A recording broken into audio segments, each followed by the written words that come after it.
Ikigai, the Japanese secret to a long and happy life. दोस्तों, मैं तुमसे एक सवाल पूछता हूं, एक बहुत सीधा सा सवाल, लेकिन बहुत गहरा सवाल। तुम सुबह बिस्तर से क्यों उठते हो? मैं ये नहीं पूछ रहा कि तुम अलार्म की वजह से उठते हो या ऑफिस जाना है इसलिए उठते हो। मैं पूछ रहा हूं, तुम्हारी जीने की वजह क्या है? तुम्हारे एग्जिस्ट करने का पर्पस क्या है? तुम्हारी जिंदगी का मतलब क्या है? अगर तुम्हारे पास इस सवाल का क्लियर जवाब नहीं है, तो दोस्तों ये समरी तुम्हारे लिए है, क्योंकि आज हम बात करने वाले हैं एक ऐसी कॉन्सेप्ट की जो जापान से आई है, जो थाउजेंड्स ऑफ ईयर्स पुरानी है और जो तुम्हारी पूरी जिंदगी बदल सकती है। इसका नाम है इकिगाई। और ट्रस्ट मी दोस्तों, जब तुम इस कॉन्सेप्ट को समझ जाओगे, जब तुम अपनी इकिगाई ढूंढ लोगे, तो तुम्हारी जिंदगी में एक ऐसा ट्रांसफॉर्मेशन आएगा जो तुमने कभी इमेजिन नहीं किया होगा। तुम हर सुबह एक्साइटेड होकर उठोगे, हर दिन मीनिंगफुल लगेगा, हर मोमेंट पर्पसफुल लगेगा। तो चलो शुरू करते हैं इस अमेजिंग जर्नी को। इकिगाई एक जापानीज वर्ड है। इकी का मतलब है लाइफ, गाई का मतलब है वैल्यू। तो इकिगाई का मतलब हुआ जीने की वजह, जिंदगी का मकसद, एग्जिस्ट करने का पर्पस।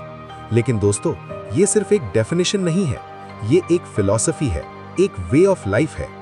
जापानीज कल्चर में हर किसी की अपनी इकिगाई होती है।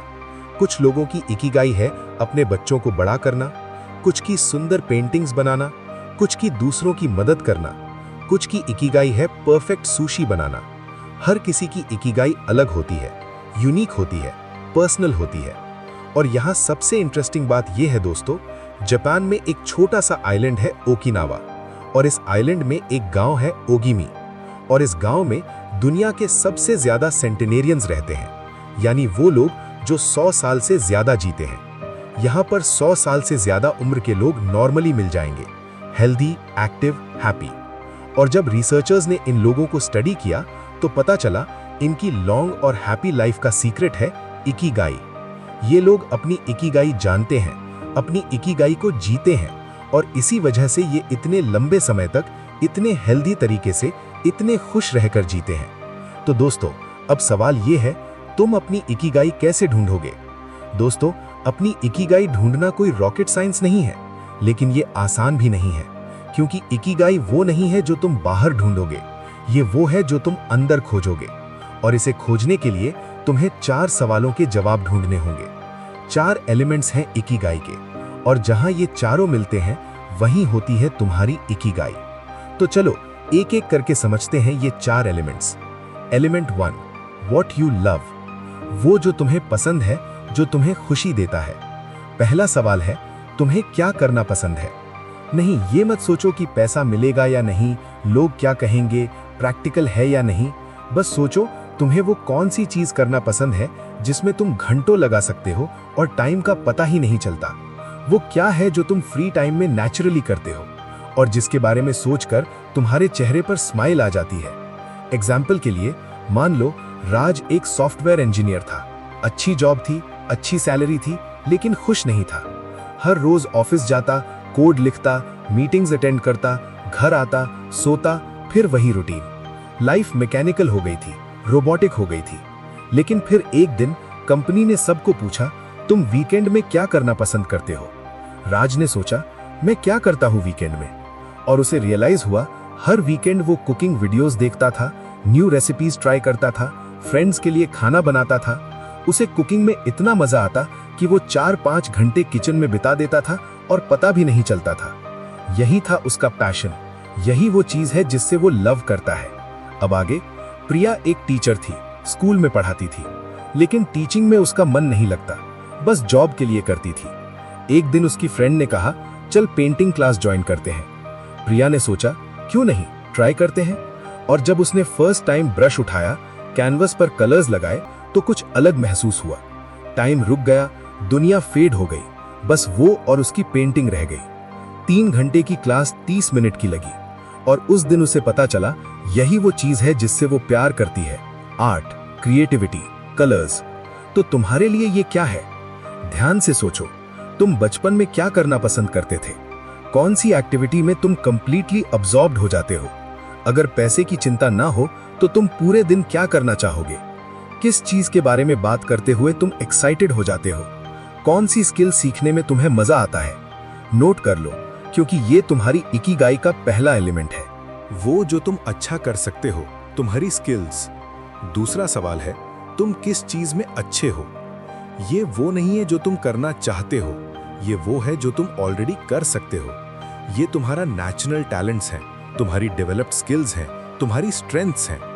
और देखो, ये जरूरी नहीं कि तुम्हें जो पसंद है उसमें तुम ऑलरेडी अच्छे हो, लेकिन ये जरूरी है कि तुम इसे सीख सकते हो, डेवलप कर सकते हो, बेटर बन सकते हो। दोस्तों, इसे हम अमित के माध्यम से समझते हैं। अमित को डांसिंग बहुत पसंद थी, लेकिन सच कहूं तो वो अच्छा डांसर बिल्कुल भी नहीं था। लेकिन उसे पता था कि वो सीख सकता है, इंप्रूव कर सकता है। तो उसने क्लासेस ज्वाइन की, हर रोज प्रैक्टिस की, वीडियोस देखे, फीडबैक लिया। 2 साल बाद वो इतना अच्छा हो गया कि वो कॉम्पिटिशन्स में जाने लगा, अवार्ड्स मिलने लगे। अब डांसिंग से वो और भी प्यार करने लगा था। अब आगे, प्रकृति नाम की एक लड़की जिसको राइटिंग पसंद थी, और इंटरेस्टिंग बात ये थी कि वो नेचुरली अच्छी राइटर थी। स्कूल में एसेज लिखती तो टीचर्स इंप्रेस हो जाते, फ्रेंड्स उससे लेटर्स लिखवाते, एप्लीकेशंस लिखवाते, लेकिन उसने कभी सीरियसली नहीं लिया, बस हॉबी समझती थी। लेकिन एक दिन उसने डिसाइड किया, क्यों ना इसे सीरियसली लूं। उसने ब्लॉगिंग शुरू की, फिर फ्रीलांस राइटिंग की, फिर उसकी खुद की बुक पब्लिश हुई। आज वो एक सक्सेसफुल ऑथर है, क्योंकि उसने वो किया जिसमें वो गुड थी। तो तुम किस चीज में अच्छे हो? लोग तुमसे किस चीज के लिए मदद मांगते हैं? तुम्हें कौन सी चीज इजीली आ जाती है जो दूसरों को मुश्किल लगती है? तुम्हारी कौन सी स्किल्स के लिए तुम्हें कॉम्प्लीमेंट्स मिलते हैं? तुमने कौन सी स्किल्स डेवलप की है ओवर द इयर्स? कौन सी ऐसी चीज है जो तुम दूसरों से बेटर कर सकते हो? ये भी लिख लो। ये तुम्हारी इकिगाई का दूसरा एलिमेंट है। तीसरा सवाल है, दुनिया को क्या चाहिए? ये बहुत इंपॉर्टेंट एलिमेंट है दोस्तों, क्योंकि तुम चाहे किसी भी चीज में कितने भी अच्छे हो, लेकिन अगर किसी को उसकी जरूरत नहीं है, अगर उसकी कोई वैल्यू नहीं है, तो वो बेकार है। तुम्हारी इकिगाई को दुनिया के लिए यूजफुल होना चाहिए, वैल्यूएबल होना चाहिए। रोहन की कहानी। रोहन को टेक्नोलॉजी पसंद थी, वो कोडिंग में अच्छा था, लेकिन उसे एक प्रॉब्लम दिखी। गांव में फार्मर्स को मार्केट की सही इंफॉर्मेशन नहीं मिलती थी। वो सोचने लगा, मैं अपनी स्किल्स से इस प्रॉब्लम को सॉल्व कर सकता हूं। तो उसने एक ऐप बनाई जो फार्मर्स को सच्ची टाइम मार्केट प्राइसेस बताती थी, वेदर फोरकास्ट देती थी, बेस्ट प्रैक्टिसेस शेयर करती थी। आज वो ऐप लाखों फार्मर्स यूज करते हैं। रोहन ने अपनी पैशन और स्किल को एक सच्ची नीड से कनेक्ट किया। अब आगे, मीरा को फिटनेस और हेल्थ पसंद थी। वो योगा में एक्सपर्ट थी, और उसने देखा आज के टाइम में लोग इतने स्ट्रेस्ड हैं, इतने अनहेल्दी हैं, लेकिन जिम जाने का टाइम नहीं है। तो उसने क्या किया? उसने ऑनलाइन योगा क्लासेस शुरू की, जो लोग घर पर अपने टाइम पर कर सकते थे। आज हजारों लोग उसकी क्लासेस अटेंड करते हैं, क्योंकि उसने एक नीड आइडेंटिफाई की और उसे फुलफिल किया। तो दुनिया को तुमसे क्या चाहिए? तुम्हारे आसपास क्या प्रॉब्लम्स हैं जो तुम सॉल्व कर सकते हो? लोगों को किस चीज की जरूरत है जो तुम प्रोवाइड कर सकते हो? कौन सी सर्विस या प्रोडक्ट है जिसकी डिमांड है? किस जगह में गैप है जिसे तुम फिल कर सकते हो? तुम किस तरह से दुनिया को बेटर बना सकते हो? ये तुम्हारी इकिगाई का तीसरा एलिमेंट है। चौथा और आखिरी सवाल है, तुम्हें किस चीज के लिए पैसे मिल सकते हैं? दोस्तों, ये प्रैक्टिकल एलिमेंट है। हम सब सोचते हैं पैसों से ज्यादा इंपॉर्टेंट पैशन है, और ये सच भी है। लेकिन ये भी सच है कि बिल्स पे करने होते हैं, रेंट देना होता है, फैमिली सपोर्ट करनी होती है। तो तुम्हारी इकिगाई ऐसी होनी चाहिए जिससे तुम फाइनेंशियली स्टेबल रह सको। करण की कहानी। करण को फोटोग्राफी पसंद थी। वो अच्छा फोटोग्राफर भी था और लोगों को अच्छी फोटोज की जरूरत भी थी।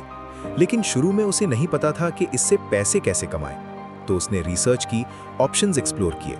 Wedding photography, product photography for businesses, stock photography websites, photography workshops conduct करना, सोशल मीडिया कंटेंट क्रिएशन। उसने सब ट्राई किया और धीरे धीरे एक सस्टेनेबल बिजनेस बन गया।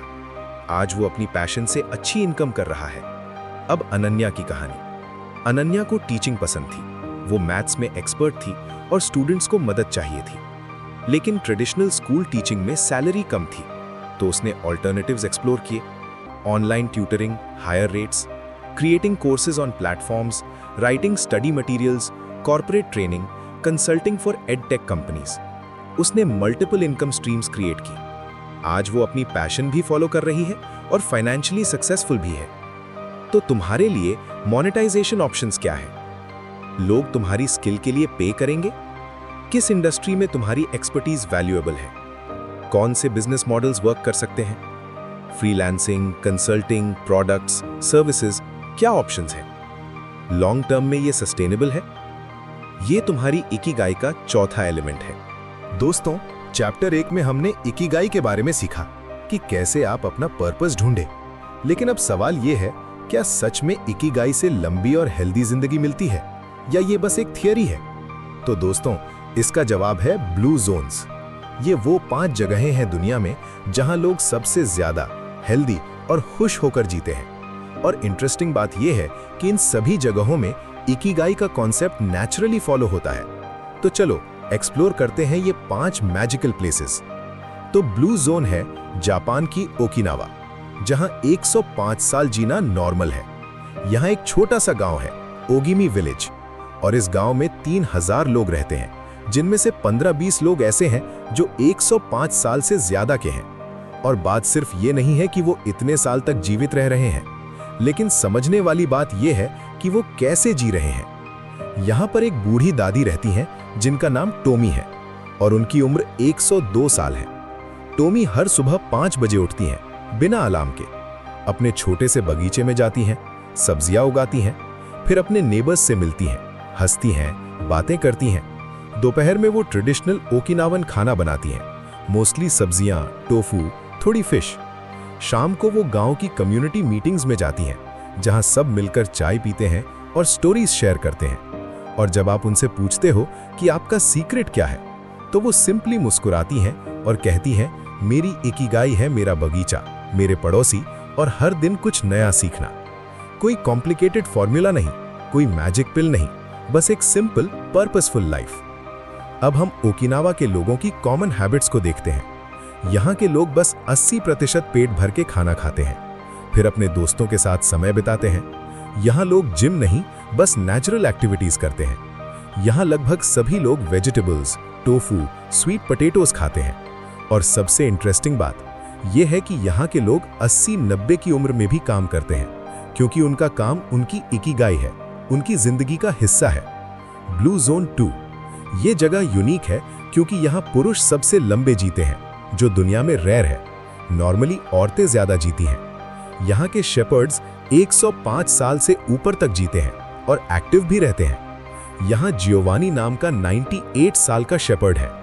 जियोवानी हर सुबह अपनी भेड़ों के साथ पहाड़ पर चढ़ते हैं, पूरे दिन में 10-15 किलोमीटर आराम से पैदल चल लेते हैं। शाम को घर आकर अपने परिवार के साथ खाना खाते हैं, homemade pasta, vegetables, local wine, और रात को फ्रेंड्स के साथ बैठकर कार्ड्स खेलते हैं, हंसते हैं, स्टोरीज शेयर करते हैं। जब उनसे पूछा, आप इतने हेल्दी कैसे हैं, तो उन्होंने कहा, मेरी भेड़ें मेरी जिंदगी है, पहाड़ मेरा जिम है और मेरा परिवार मेरी दवा है।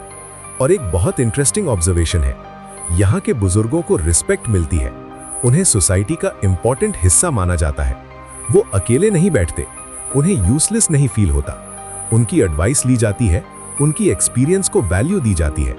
ये उन्हें पर्पस देता है और उन्हें अच्छा महसूस कराता है। तीसरी जगह है निकोया पेनिनसुला। ये सेंट्रल अमेरिका में है और यहाँ के लोगों में दुनिया की सबसे कम हार्ट डिजीज रेट है। यहाँ पर पंचीता नाम की एक ओल्ड लेडी रहती है जिसकी उम्र 100 साल है। पंचीता हर सुबह 4:30 बजे उठती हैं, अपने हाथों से कॉर्न ग्राइंड करती हैं, डेली फ्रेश तोर्तियाज बनाती हैं, फिर अपने बच्चों, पोतों, पर पोतों के लिए ब्रेकफास्ट बनाती हैं। दिन में थोड़ा रेस्ट, शाम को नेबर्स से मिलना, रात को जल्दी सोना। जब उनसे उनके 100 साल तक जीने का सीक्रेट पूछा तो वो हंसकर बोली, मेरी लाइफ का प्लान है मेरे बच्चों के लिए जीना, हर दिन फ्रेश खाना बनाना और भगवान पर भरोसा। और एक खास बात, यहाँ कोई स्ट्रेस नहीं है, कोई ट्रैफिक नहीं, कोई डेडलाइंस नहीं, कोई रैट रेस नहीं। बस सुबह उठो, काम करो, फैमिली के साथ टाइम बिताओ, सो जाओ। और इस सिंप्लिसिटी में ही मैजिक है। अब चौथी जगह है लोमा लिंडा, कैलिफोर्निया। और ये प्रूव करता है कि अमेरिका में भी, जहां फास्ट फूड, स्ट्रेस और बिजी लाइफस्टाइल है, और इन सब के बाद भी ये लोग एवरेज अमेरिकन से 10 साल ज्यादा जीते हैं। यहाँ मार्गे नाम की 104 साल की बूढ़ी दादी रहती हैं। मार्गे हर वीक हॉस्पिटल में वॉलंटियर वर्क करती हैं और अपनी कम्युनिटी में लोगों की हेल्प करती हैं। रेगुलर एक्सरसाइज करती हैं, स्विमिंग, वॉकिंग और बिल्कुल वेजिटेरियन है। No meat, no alcohol, no smoking. जब उनसे पूछा आपके हेल्दी और एक्टिव होने का क्या राज है, तो वे बोली मेरा पर्पस है दूसरों की सेवा करना और हेल्दी रहना ताकि मैं ये सभी काम कर सकूं। और ये सब प्रूव करता है कि तुम डेवलप्ड कंट्री में भी हेल्दी रह सकते हो। बस तुम्हें अपने चॉइसेस कॉन्शियस रखने होंगे, तुम्हें अपना पर्पस क्लियर रखना होगा। 5वीं और आखिरी जगह है आइकेरिया, ग्रीस, और इसका निकनेम है the island where people forget to die, क्योंकि यहाँ के लोग इतने रिलैक्स्ड, इतने स्ट्रेस फ्री, इतने हैप्पी हैं कि उन्हें मरने का ख्याल ही नहीं आता।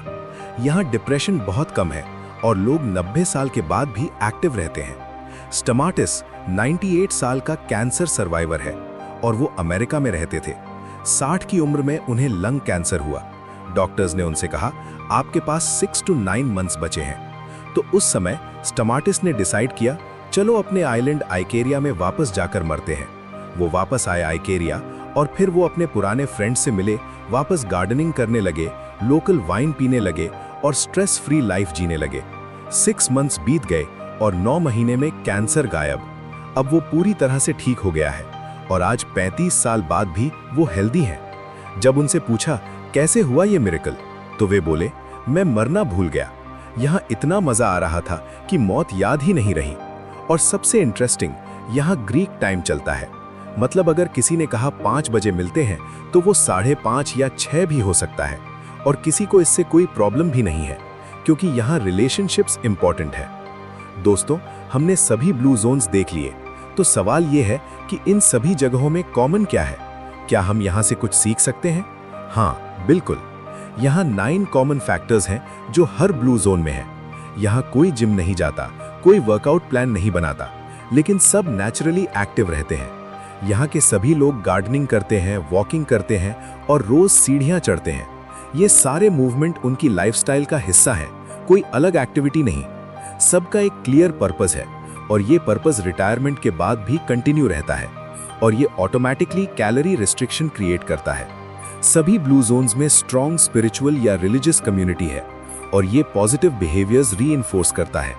तो दोस्तों, अब तुम सोच रहे होगे ये सब तो ठीक है, लेकिन हम तो इंडिया में रहते हैं या अमेरिका में या कहीं और, हम ओकिनावा तो जा नहीं सकते। बिल्कुल सही बात है, लेकिन यहाँ गुड न्यूज़ ये है तुम अपना खुद का ब्लू जोन बना सकते हो। दोस्तों, चैप्टर 3 में हम देखते हैं कि ओकिनावा की डाइट को दुनिया की सबसे हेल्दी डाइट माना जाता है। और इंटरेस्टिंग बात ये कि ये कोई फैंसी डाइट नहीं, बस ओकिनावन सिंपल, नेचुरल और बैलेंस्ड खाना खाते हैं। ओकिनावन डाइट का 60 to 70% हिस्सा है शकरकंद, हाई इन फाइबर, डाइजेशन के लिए, rich in antioxidants, low glycaemic index, blood sugar control, full of vitamins. 95 साल की चियो हर दिन ब्रेकफास्ट में शकरकंद खाती है। जब उनसे पूछा आप रोज यही क्यों खाती हो, तो बोली ये हमारे दादा परदादा की डाइट थी। ये हमें एनर्जी देता है, बीमार नहीं करता और सस्ता भी है। ये सब लोकली ग्रोन होते हैं, फ्रेश, सीजनल होते हैं, कोई इंपोर्टेड, प्रोसेस्ड या फ्रोजन वेजिटेबल्स नहीं। टोफू और सोया प्रोडक्ट्स प्रोटीन का मेन सोर्स है। मीट की जगह फिश, लेकिन वो भी मॉडरेशन में। हफ्ते में 2 to 3 टाइम्स हम अखरोट और सीड्स अपने खाने में लेते हैं। ये सब ओमेगा 3 फैटी एसिड से भरपूर, दिमाग और हार्ट के लिए। अगर तुम ओकिनावा में किसी के घर जाओगे तो सबसे पहली चीज जो तुम्हें ऑफर होगी वो है ग्रीन टी। और ये सिर्फ एक ड्रिंक नहीं, ये एक रिचुअल मेडिसिन है। तुम सोच रहे होगे हम तो रोज चाय पीते हैं, क्या वो काफी नहीं? इंडियन चाय भी अच्छी है, लेकिन ग्रीन टी डिफरेंस है। ओकिनावन्स रेगुलर ग्रीन टी भी पीते हैं, लेकिन स्पेशल ओकेजन पर माचा पीते हैं। ये ओकिनावा ट्रेडिशनल ग्रीन टी है। दोस्तों, क्या तुमने कभी ऐसा महसूस किया है कि तुम किसी काम में इतने डूब गए हो कि तुम्हें टाइम का पता ही नहीं चला? कैसे घंटे मिनट की तरह गुजर गए और तुम्हें लगा अरे अभी तो मैंने शुरू किया था, इतना जल्दी समय निकल गया, पता ही नहीं चला। या फिर कभी ऐसा हुआ है कि तुम कुछ कर रहे थे और दुनिया फेड हो गई, बस तुम और तुम्हारा काम रह गया। कोई डिस्ट्रैक्शन नहीं, कोई चिंता नहीं, और उस मोमेंट में तुम अपने आप को इतना अलाइव महसूस करते हो कि बाद में सोचा यार ये तो मैजिकल था। और ये सिर्फ एक फीलिंग नहीं है, ये साइंस है, ये साइकोलॉजी है, और ये तुम्हारी इकिगाई का सबसे इंपॉर्टेंट पार्ट है। क्योंकि जब तुम फ्लो में होते हो तब तुम अपनी हाईएस्ट पोटेंशियल पर होते हो और उस समय तुम सबसे ज्यादा क्रिएटिव होते हो, सबसे ज्यादा प्रोडक्टिव होते हो और ये कि तुम सबसे ज्यादा खुश होते हो। तो इसी को कहते हैं फ्लो स्टेट। और इसको अपनी रोजमर्रा की जिंदगी में कैसे लाएं, इसके बारे में बताते हैं। तो सबसे पहले ये समझते हैं फ्लो है क्या। ये कॉन्सेप्ट दिया एक साइकोलॉजिस्ट ने, मिहाली चिक्सेंटमिहाली। उन्होंने डेकेड्स तक रिसर्च किया लोगों ने कब सबसे ज्यादा हैप्पीनेस फील की, और उन्होंने पाया लोग तब खुश नहीं थे जब वो रिलैक्स कर रहे थे या टीवी देख रहे थे, लेकिन वो सबसे ज्यादा खुश तब थे जब उनका पूरा ध्यान, पूरी एनर्जी एक चीज पर फोकस थी। और इसी को उन्होंने नाम दिया फ्लो स्टेट। और दोस्तों, यही है वो सीक्रेट सॉस जो इकिगाई में होती है, क्योंकि जब तुम अपनी इकिगाई में होते हो तुम नेचुरली फ्लो स्टेट में चले जाते हो। मैं आप लोगों को और अच्छे से समझाता हूं रवि की कहानी के माध्यम से। रवि एक 24 साल का लड़का है जो बेंगलोर में सॉफ्टवेयर इंजीनियर है, लेकिन उसे गेमिंग बहुत पसंद थी। उसकी फैमिली और सभी फ्रेंड्स कहते थे ये टाइम वेस्ट है, लेकिन रवि को गेमिंग करते हुए कुछ अलग फील होता था। जब वो खेलता था तो पूरी दुनिया फेड हो जाती थी और 2-3 घंटे ऐसे गुजर जाते जैसे 20 मिनट हो। उसे भूख नहीं लगती, थकान नहीं होती, बस गेम और स्ट्रैटेजी। एक दिन उसने नोटिस किया, यार मैं गेमिंग में इतना फोकस्ड क्यों हो जाता हूं, लेकिन ऑफिस के काम में नहीं। फिर उसने रिसर्च की और फ्लो स्टेट के बारे में पढ़ा, और तब उसे रियलाइजेशन हुआ क्योंकि गेमिंग में मेरे लिए सब कुछ था जो फ्लो के लिए जरूरी है। तो रवि ने डिसाइड किया, अगर मैं गेमिंग में फ्लो अचीव कर सकता हूं तो अपने काम में क्यों नहीं। उसने अपने ऑफिस के प्रोजेक्ट्स को गेम की तरह ट्रीट करना शुरू किया। छोटे छोटे लेवल्स बनाए, हर टास्क कंप्लीट करने पर खुद को रिवॉर्ड दिया, और धीरे धीरे उसे ऑफिस के काम में भी फ्लो मिलने लगा। आज रवि कहता है, मैंने गेमिंग से ज्यादा जिंदगी के बारे में सीखा है और अब मैं हर चीज में फ्लो ढूंढता हूं। अब आगे 30 साल की लड़की अंजलि जो मुंबई में रहती है और वो बैंक में जॉब करती है, लेकिन शाम को पेंटर बन जाती है। अंजलि को बचपन से पेंटिंग पसंद थी, लेकिन फैमिली ने कहा ये हॉबी है लेकिन ये तुम्हारा करियर नहीं है, इसलिए कोई स्टेबल जॉब करो। तो इसलिए उसने बैंक में जॉब कर ली। अच्छी सैलरी, सिक्योरिटी, सब कुछ होने के बाद भी कुछ मिसिंग था।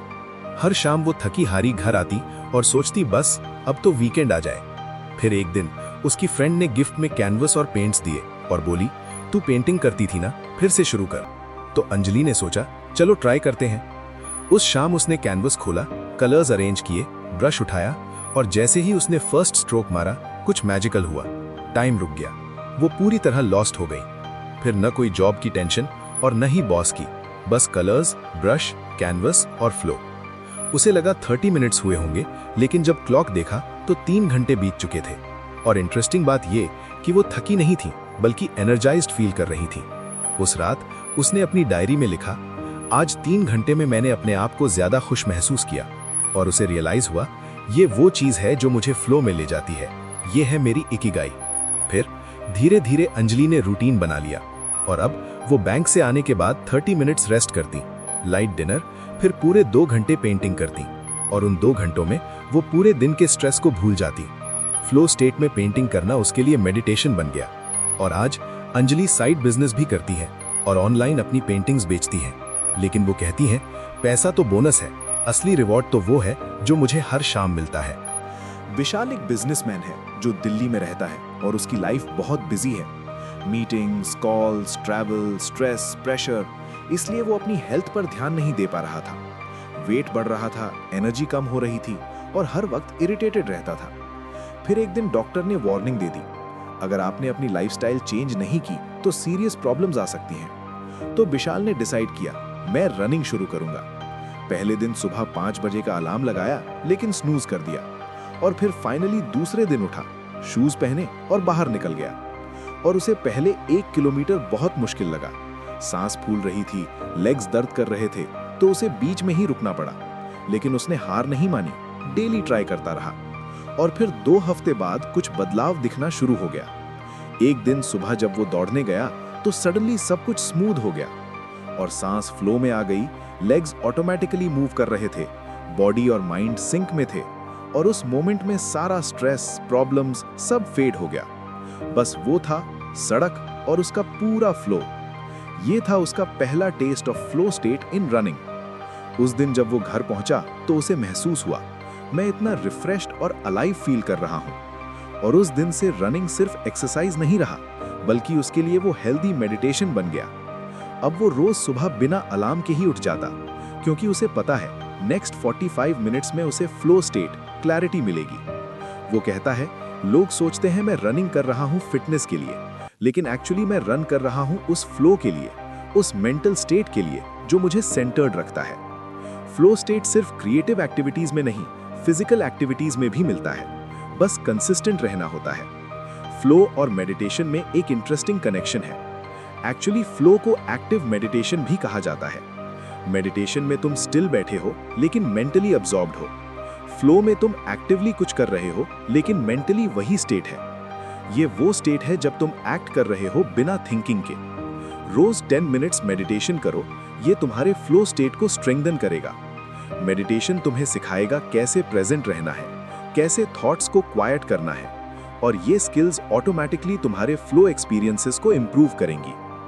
दोस्तों, अब तक हमने इकिगाई के बारे में बात की और फ्लो स्टेट, हेल्दी लाइफस्टाइल के बारे में। सब कुछ बहुत पॉजिटिव लग रहा है ना? अब आगे बढ़ते हैं चैप्टर 5 की तरफ, जहां हम सीखेंगे Japanese way of handling problems, resilience और ब्यूटीफुल कॉन्सेप्ट ऑफ वाबी साबी। अब मैं तुम्हें यूकी के बारे में बताता हूँ। यूकी एक 45 साल की जापानीज सेरेमिक्स आर्टिस्ट थी। टोक्यो में उनका एक छोटा सा पॉटरी स्टूडियो था, जहां वो ब्यूटीफुल सेरेमिक बोल्स, कप्स और वासेस बनाती थी। उसके काम की बहुत रेपुटेशन थी।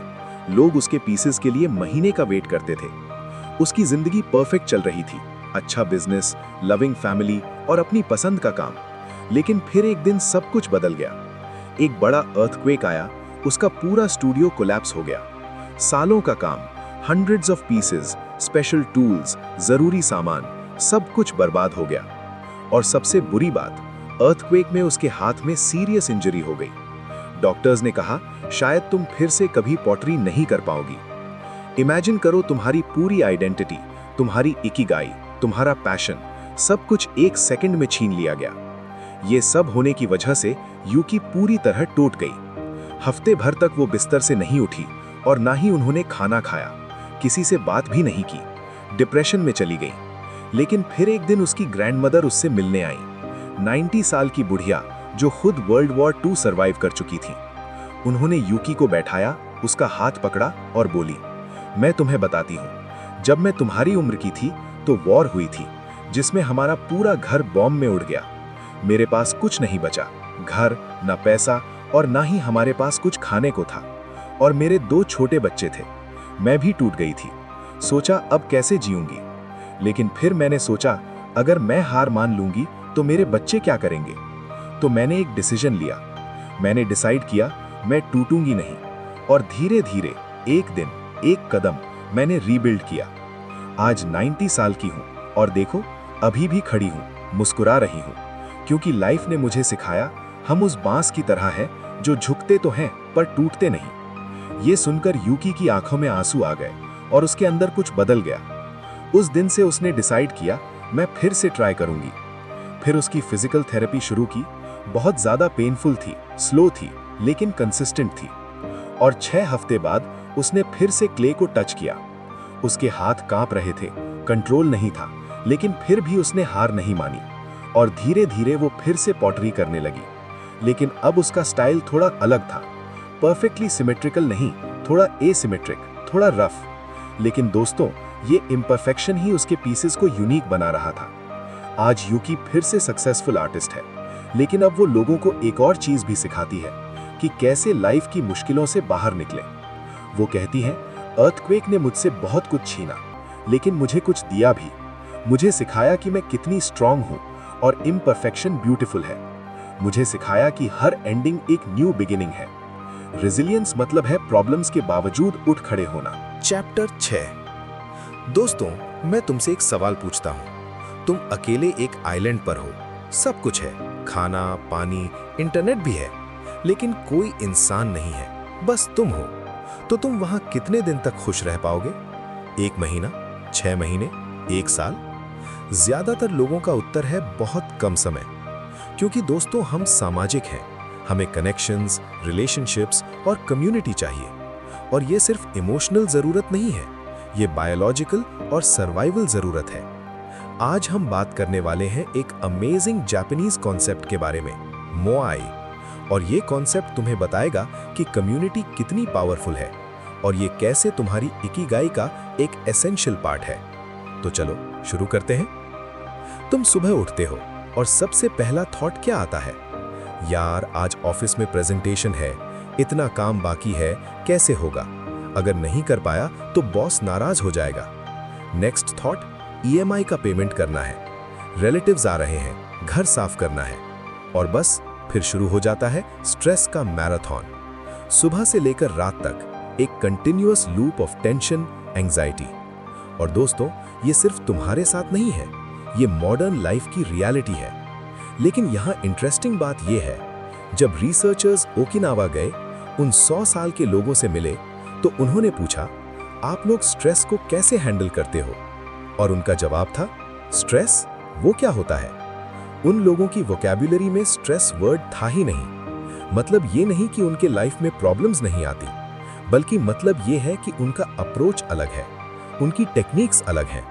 और आज हम वही टेक्निक सीखने वाले हैं। तो चलो शुरू करते हैं। ये टेक्निक तुम कहीं भी और कभी भी यूज कर सकते हो। ऑफिस में मीटिंग से पहले नर्वस फील हो रहा है तो 2 मिनट ये कर लो। रात को नींद नहीं आ रही तो बेड में लेटकर ये कर लो। ट्रैफिक में स्टक हो और फ्रस्ट्रेट हो रहे हो तो कार में बैठे बैठे भी आप इसको कर सकते हो। आकाश को पैनिक अटैक्स आते थे और ये अचानक आते थे, मीटिंग्स में, प्रेजेंटेशंस में। लेकिन जब उसने ये ब्रीदिंग टेक्निक सीखी तो उसे एक टूल मिल गया। जैसे ही उसे फील होता कि पैनिक अटैक आ रहा है, चेस्ट टाइट हो रहा है, सांस फूल रही है, वो तुरंत ये टेक्निक यूज करता और 90% केसेस में पैनिक अटैक कंट्रोल हो जाता। और उसे कॉन्फिडेंस मिल गया कि अब वो कंट्रोल में है, स्ट्रेस उसे कंट्रोल नहीं कर रहा। अब मैं तुम्हें बहुत सिंपल वर्जन बताता हूं जो तुम घर पर कर सकते हो। पहले तुम्हें एक कुशन या पिलो ले लो, फिर क्रॉस लेग्ड बैठ जाओ। अगर अनकंफर्टेबल है तो चेयर पर भी बैठ सकते हो, लेकिन बैक स्ट्रेट होनी चाहिए। उसके बाद अपने हैंड्स को लैप में रख लो, लेफ्ट हैंड को राइट हैंड के ऊपर और थम्स को लाइटली टच करा दो। ये पोजीशन को कॉस्मिक मुद्रा कहते हैं। फिर अपनी आईज को हाफ ओपन रखो, न पूरी बंद न पूरी खुली, और फिर अपनी ब्रीदिंग पर ध्यान दो। लेकिन कंट्रोल मत करो, जस्ट ऑब्जर्व करो कि सांस नेचुरली कैसे आ रही है और जा रही है।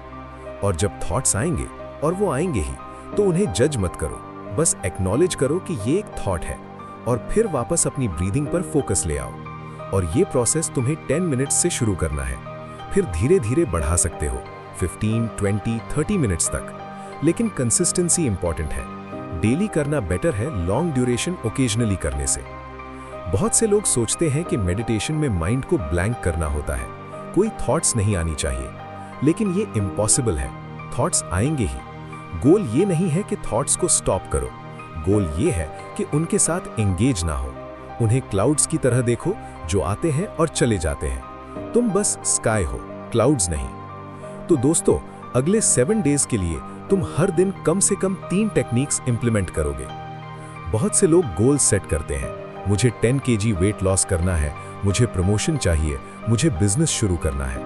लेकिन फिर वो सिर्फ गोल पर फोकस करते हैं, सिस्टम नहीं बनाते।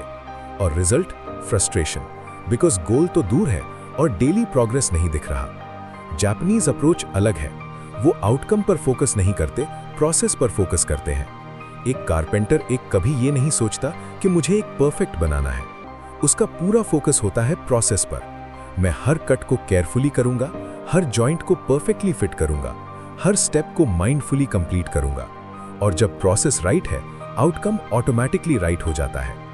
तुम्हारे लिए भी यही अप्लाई होता है। मान लो तुम्हारा गोल है हेल्दी होना, तो सिस्टम बनाओ। हर मॉर्निंग में 20 मिनट्स वॉक करूंगा, हर मील में वेजिटेबल्स इंक्लूड करूंगा, हर रात 10 PM तक सो जाऊंगा। अब तुम्हारा फोकस ये नहीं है कि स्केल पर वेट कितना है, तुम्हारा फोकस ये है कि क्या तुमने आज अपना सिस्टम फॉलो किया। और जब तुम कंसिस्टेंटली अपना सिस्टम फॉलो करोगे, आउटकम ऑटोमेटिकली आएगा। अब मैं तुम्हें बताता हूं कि तुम अपनी डेली लाइफ में ये कैसे कर सकते हो। पहले तुम्हें एक स्पेसिफिक कप या मग सिलेक्ट करना है, कोई ऐसा जो तुम्हें पसंद हो और जिसे तुम सिर्फ इस रिचुअल के लिए यूज करोगे। फिर तुम्हें एक क्वाइट कॉर्नर ढूंढना है अपने घर में 10 मिनट के लिए, कोई ऐसी जगह जहां तुम डिस्टर्ब नहीं होगे। उसके बाद पानी गर्म करने से शुरू करो, लेकिन यहाँ ट्विस्ट ये है कि तुम मल्टीटास्क नहीं करोगे। पानी गर्म हो रहा है तो बस वहीं खड़े रहो, उसकी साउंड सुनो, उसकी स्टीम देखो, प्रेजेंट रहो। फिर जब पानी गर्म हो जाए तो टी या कॉफी बनाओ, लेकिन स्लोली। हर एक्शन को कॉन्शियस रखो। कप में डाल रहे हो तो देखो कैसे लिक्विड फ्लो कर रहा है। फिर उस कप को दोनों हाथों में पकड़ो, उसकी वार्मथ महसूस करो, उसकी अरोमा स्मेल करो, डीप ब्रेथ लो और फिर स्लोली सिप करो। हर सिप को टेस्ट करो, जल्दबाजी नहीं, बस एक्सपीरियंस करो। और इन पूरे 10 मिनट्स में तुम्हारा फोन दूर होना चाहिए, टीवी ऑफ होना चाहिए, कोई डिस्ट्रैक्शंस नहीं, बस तुम और तुम्हारी टी। और ये मैजिक है कि इन 10 मिनट्स में तुम्हारा माइंड कंप्लीटली काम हो जाता है, सारी रेसिंग थॉट्स स्लो हो जाती हैं और तुम सेंटर्ड फील करते हो। आकाश ने ये प्रैक्टिस शुरू की ऑफिस में भी। आफ्टरनून में जब वो सबसे ज्यादा स्ट्रेस्ड फील करता था तो वो अपने डेस्क से उठता, पैंट्री जाता और 10 मिनट्स की टी रिचुअल करता। उसके कलीग्स को लगता था कि वो सिर्फ टी ब्रेक ले रहा है, लेकिन एक्चुअली वो एक मिनी मेडिटेशन कर रहा था। और रिजल्ट, उसकी आफ्टरनून प्रोडक्टिविटी बढ़ गई क्योंकि वो रिफ्रेश्ड और फोकस्ड फील करता था। ये एक बहुत इफेक्टिव जापानीज इंस्पायर्ड टेक्निक है। पहले तुम कंफर्टेबल पोजीशन में बैठ जाओ या लेट भी सकते हो। फिर अपनी आंखें बंद कर लो और अपनी टंग को अपने अपर टीथ के पीछे रूफ ऑफ माउथ पर रख लो। ये थोड़ा वियर्ड लगेगा शुरू में, लेकिन ये इंपॉर्टेंट है। उसके बाद तुम्हें अपने मुंह से पूरी हवा एक्सहेल करनी है, एक वुश साउंड के साथ। अपने लंग्स को पूरी तरह खाली कर दो, फिर अपना मुंह बंद करो और नाक से 4 काउंट्स तक इनहेल करो। मेंटली काउंट करो 1, 2, 3, 4 और फील करो कि हवा तुम्हारे बेली तक जा रही है, ना कि सिर्फ चेस्ट तक। फिर अपनी ब्रेथ को होल्ड करो 7 काउंट्स के लिए। ये थोड़ा अनकंफर्टेबल हो सकता है इनिशियली, लेकिन ट्राई करो। उसके बाद अपने मुंह से 8 काउंट्स तक एक्सहेल करो, फिर से वुश साउंड के साथ। और ये एक साइकिल कंप्लीट हो गया। अब तुम्हें ये साइकिल 4 बार रिपीट करना है, लेकिन इन 2-3 मिनट्स में तुम फील करोगे कि तुम्हारा बॉडी रिलैक्स हो रहा है, तुम्हारा माइंड काम हो रहा है और तुम्हारी एंजाइटी रिड्यूस हो रही है। चैप्टर 7। दोस्तों, मैं तुमसे पूछता हूं, तुम सुबह उठते हो और सबसे पहला थॉट क्या आता है? यार, आज ऑफिस में प्रेजेंटेशन है, इतना काम बाकी है, कैसे होगा? EMI का पेमेंट करना है, रिलेटिव्स आ रहे हैं, घर साफ करना है। और बस शुरू हो जाता है स्ट्रेस का मैराथन। सुबह से लेकर रात तक एक टेंशन, एंजाइटी। और दोस्तों, ये सिर्फ तुम्हारे साथ नहीं है, ये मॉडर्न लाइफ की रियलिटी है। हम सब स्ट्रेस्ड हैं, स्टूडेंट्स, प्रोफेशनल्स, होम मेकर्स, सब। लेकिन यहाँ इंटरेस्टिंग बात यह है, जब रिसर्चर्स ओकिनावा गए, उन 100 साल के लोगों से मिले, तो उन्होंने पूछा, आप लोग स्ट्रेस को कैसे हैंडल करते हो? और जवाब था, स्ट्रेस वो क्या होता है? उन लोगों की वोकैबुलरी में स्ट्रेस वर्ड था ही नहीं। मतलब ये नहीं कि उनके लाइफ में प्रॉब्लम्स नहीं आती, बल्कि मतलब ये है कि उनका अप्रोच अलग है, उनकी टेक्निक्स अलग हैं। और आज हम वही टेक्निक्स सीखने वाले हैं। तो चलो शुरू करते हैं एक पावरफुल स्टोरी से। आकाश, 29 साल का लड़का, इन्वेस्टमेंट बैंकर, मुंबई। आकाश की लाइफ ऊपर से देखो तो परफेक्ट थी, high salary, fancy lifestyle, expensive car. लेकिन अंदर कुछ और, उसका स्केड्यूल कुछ ऐसा था। और फिर एक दिन ऑफिस में मीटिंग के बीच में आकाश को चेस्ट में दर्द हुआ, सांस लेने में तकलीफ होने लगी। उसे लगा हार्ट अटैक आ रहा है। कॉलीग्स उसे हॉस्पिटल ले गए, टेस्ट्स हुए और डॉक्टर ने कहा हार्ट फिजिकली ठीक है, लेकिन ये पैनिक अटैक था और ये स्ट्रेस की वजह से हुआ। अगर तुमने अपनी लाइफस्टाइल चेंज नहीं की तो next time real heart attack भी हो सकता है। ये एक वेकअप कॉल था आकाश के लिए। उस रात हॉस्पिटल में लेटे लेटे उसने डिसाइड किया, ऐसे नहीं चलेगा, मुझे कुछ करना होगा। उसने रिसर्च शुरू की, स्ट्रेस मैनेजमेंट टेक्निक्स, और उसे मिला जापानीज अप्रोच। और धीरे धीरे उसने इम्प्लीमेंट करना शुरू किया। आज 1 साल बाद आकाश एक अलग इंसान है। सेम जॉब, सेम सिटी, लेकिन कंप्लीटली डिफरेंट माइंडसेट। अब उसे पता है कि स्ट्रेस को कैसे हैंडल करना है। चलो देखते हैं कि उसने क्या किया और तुम भी कर सकते हो। पहली टेक्निक है शिनरिन योकू। इसका मतलब है नेचर में टाइम बिताना, पेड़ों के पास घूमना, ग्रीनरी को महसूस करना। और ये सब साइंटिफिकली प्रूवन है। आकाश ने ये सुना और सोचा। फिर उसने रियलाइज किया कि कोई भी ग्रीन स्पेस काम करेगा। तो उसने क्या किया? पहले उसने डिसाइड किया कि हर संडे मॉर्निंग वो नियरेस्ट पार्क जाएगा, बस 30 मिनट्स के लिए। और वहां स्लोली वॉक करेगा, बिना फोन के, बिना म्यूजिक के, बस नेचर को ऑब्जर्व करेगा। फिर उसने अपने डेली रूटीन में भी इंटीग्रेट किया। ऑफिस जाने से पहले 10 मिनट्स के लिए अपनी बिल्डिंग के छोटे से गार्डन में बैठने लगा। बस बैठकर ट्रीज को देखता, बर्ड्स की आवाज सुनता, गहरी सांस लेता। और सच बताऊं तो शुरू में उसे बोरिंग लगता था। उसका माइंड कहता था कि ये टाइम वेस्ट है, मुझे जल्दी ऑफिस जाना चाहिए। लेकिन उसने कंसिस्टेंट रहने की कोशिश की और 2 वीक्स बाद उसे डिफरेंस फील होने लगा। वो 10 मिनट्स उसके पूरे दिन को काम रखते थे और अब 1 साल बाद ये 10 मिनट्स उसकी नॉन नेगोशिएबल रूटीन बन गई है। चाहे कुछ भी हो, वो ये टाइम निकालता है।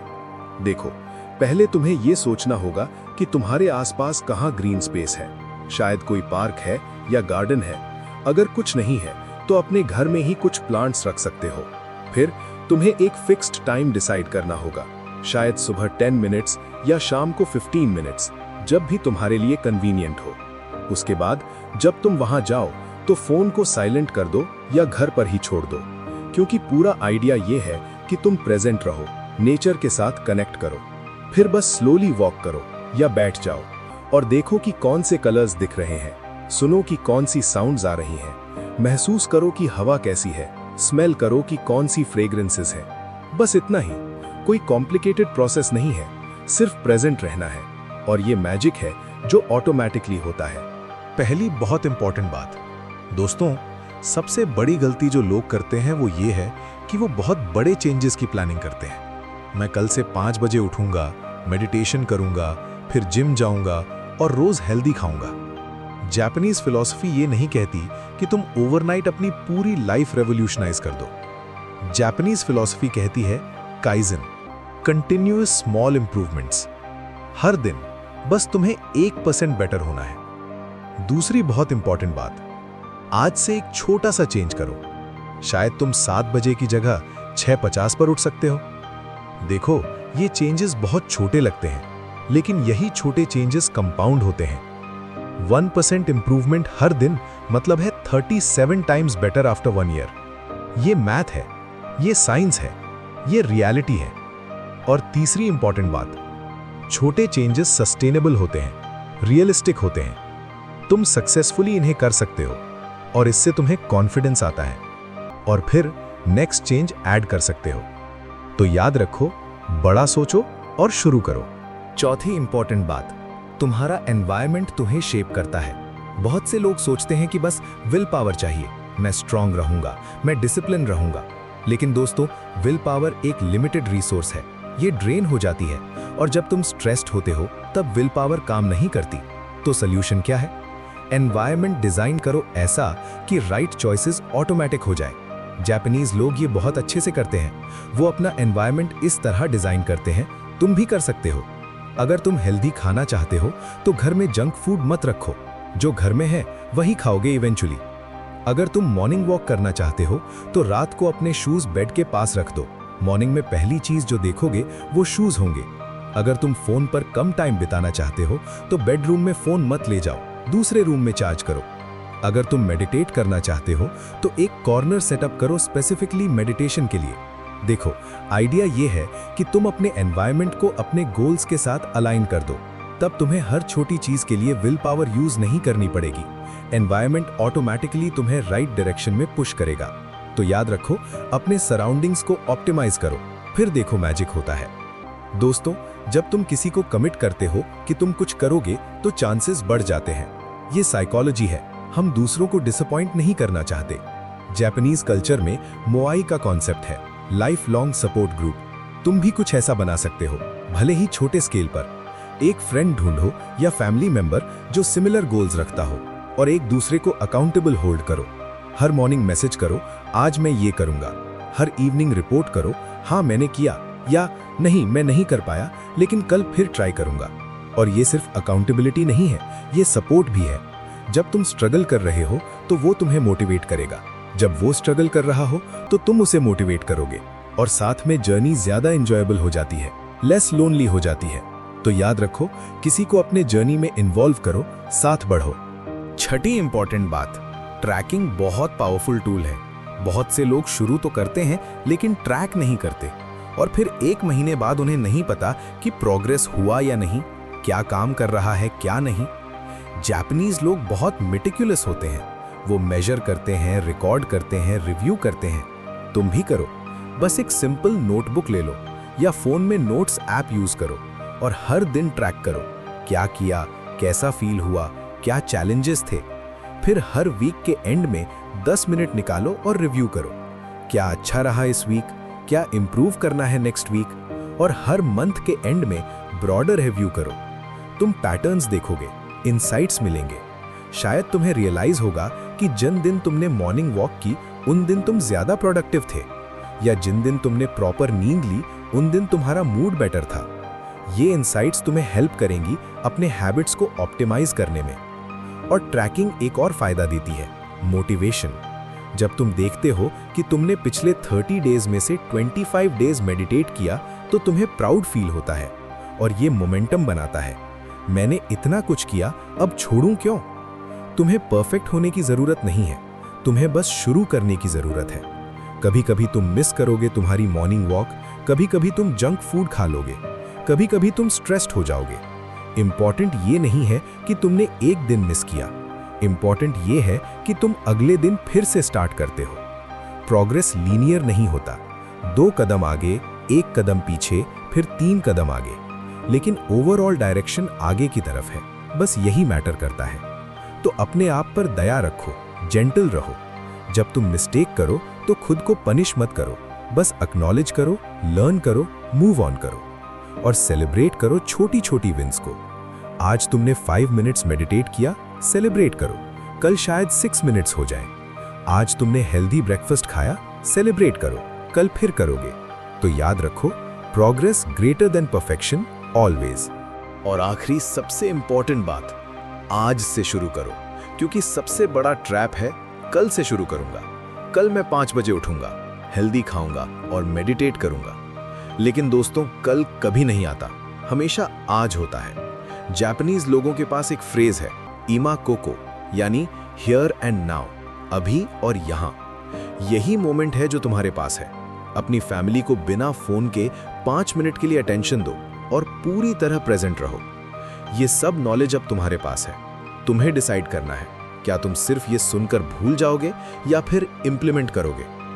मैं चाहता हूं कि तुम ये समझो, तुम यूनिक हो, स्पेशल हो। तुम्हारी इकिगाई भी यूनिक और स्पेशल होगी। हर किसी की टाइमलाइन अलग है। कुछ लोगों को अपनी इकिगाई जल्दी मिल जाती है और कुछ को टाइम लगता है। इंपॉर्टेंट ये है कि एक्सप्लोर कर रहे हो और मुझे पूरा विश्वास है कि तुम ये कर सकते हो। बस तुम्हें खुद पर बिलीव करना है। तो दोस्तों, ये थी Ikigai, the Japanese secret to a long and happy life की। मुझे उम्मीद है कि तुम्हें ये वैल्यूएबल लगी होगी। दोस्तों, अब तुम्हारा काम ये है कि आज से अपनी लाइफ को मीनिंगफुल बनाओ। और हाँ, एक बात हमेशा याद रखो कि तुम इस दुनिया में एक रीजन से आए हो। तुम्हारा एग्जिस्टेंस मायने रखता है, तुम मैटर करते हो। तो उठो, जियो, एक्सप्लोर करो, कुछ नया करो और उसमें ग्रो करो। और हाँ, सबसे मोस्ट इंपॉर्टेंट कि आप हमेशा हर पल खुश और हेल्दी रहो, क्योंकि यही तो असली जिंदगी है। तो दोस्तों, मैं यहीं विदा लेता हूं, लेकिन तुम्हारी जर्नी कंटिन्यू रहेगी और मुझे पूरा भरोसा है कि तुम अमेजिंग चीजें करोगे। All the best.